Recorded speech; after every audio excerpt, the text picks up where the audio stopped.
hech kim, hatto mana men o'zbekchada qozoqchada ham izlab ko'rdim. Manasda biz haqimizda qay darajada so'zlangan degan narsani to'g'ri kechirasizlar, juda o'ta oz topdim. Chunki bu tomonlarga ko'p e'tibor berilmayapti-da.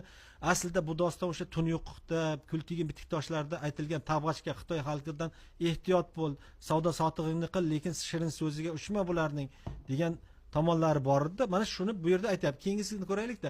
Hatto shu yerda boyaga o'xshash bir nima boya turk 90 turk degan joyi bor edi. Bundan bitta oldin bir ko'rsatdingiz-ku. O'sha mana qarang, 90 urug'i turk deyapti. Cho'ng Beyjingda urushda. 90 urug'i turk o'g'li alda qancha sanoqsiz anju manju qalmoqda. Qarmashni qancha ko'p ko'rdi. Ya'ni cho'ng Beyjingda, shu o'lkan Beyjingda urushda, ya'ni Pekinda urushda deyapti. 90 urug' turk o'g'li qatnashdi ham deyapti. Ko'ryapsizmi? 90 urug' turk. 90 urug'li o'zbek deyapti, bu yerda 90 urug'li turk deyapti. Bu yerda ya'ni turkiylarning shunchalar ko'p urug'lari borligini aytyapti, tarmoqlari borligini aytish bilan birga 90 raqam bu yerda muqaddas qutlug' raqam deb qarash ham bor-da. Keyin manjular bilan ham, qalmoq bilan ham urushda 90 turk urug'i. Manju bu Manjuriyami? Manjurlar, keyin yana boyagi Xitoylarning Jurjanlar sulolasi deydi, o'sha 1911-yilgacha Xitoyni boshqargan Manjurlarning sulolasi uchun ham hatto Qo'qon Manjur urushi deyiladi ko'pincha, aslida Xitoy bilan emas, aynan Manjurlar bilan. Manjurlar hukmron bo'lgan. Shunday. Qarmashni qancha ko'p ko'rdi deyapti. Bu unaqa voqealarni ko'p ko'rdi deydi. Endi Manas juda katta doston.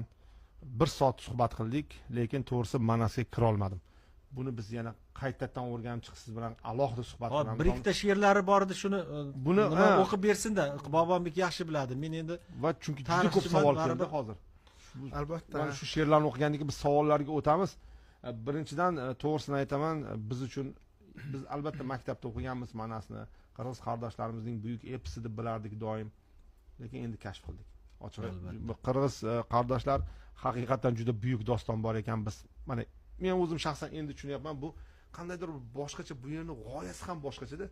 Ya'ni butun mana shu deyarli 1000 yil davomida qahramonlikni kuylagan, har bir davrdan olib va hech kimni ajratmagan. Masalan, sen qirg'iz, men o'zbek, sen tojik, men qozoq deb o'tirmaganda, meni mana shu joyi bilan juda ham bir muhim.